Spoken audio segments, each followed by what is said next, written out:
yan, ito yung eksena sa loob. Let's go.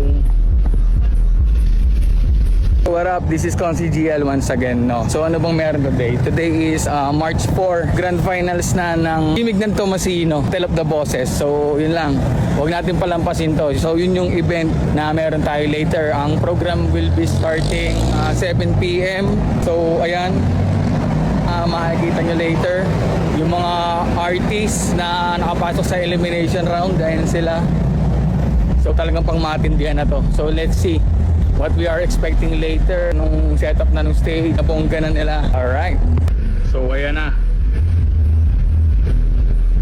pinatindi na nila yung itsura ng stage, yung sound system, parang mas pinalakas na nila. So ayan, ito yung eksena sa loob.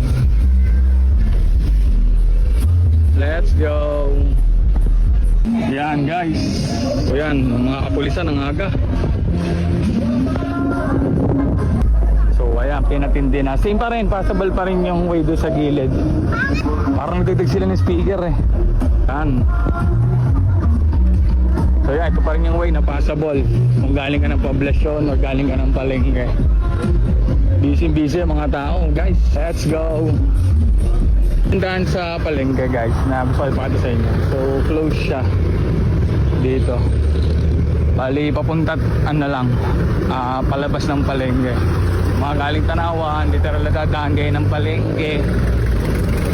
And then sa gabi or later night, mapupuno na to, gara yan. Pero hindi naman kino-close yung daan na yan, nadadaanan pa rin yan. That's it. Sipag ng beach collector ng Santo Tomas. So yun siya. Tsaka isa pa nga pa lang nito, no, maliban sa sibuyas, may dinagdag kaming paninda. Doon sa mga agayong coffee lover, drop by kayo dito sa bahay.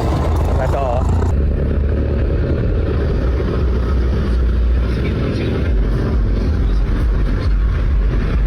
kita nyo yan. Yan ang mga menu namin. Yan, ito naman yung sa sibuyas. So hanggang ngayon, nandayan pa namin nag-restock na ulit, no.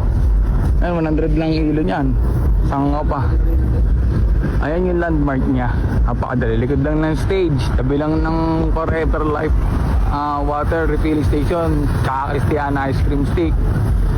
So ayan guys, so may kape kami dito sa bahay mismo.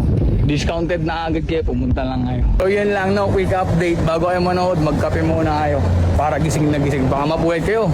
Bali ano yun, 8 individuals yung nakapasok sa pambata, and then dun sa taga Santo Tomas, and then dun sa open category. So in total, we do have 4 individual or person na magpe-perform later, pagalingan yung matindihan. So yun, punta kayo, bisita kayo, mag-enjoy, maisaya. Yan, kape. Kape muna guys, yun, drop by kayo dito sa amin. Solid. So what do we expect?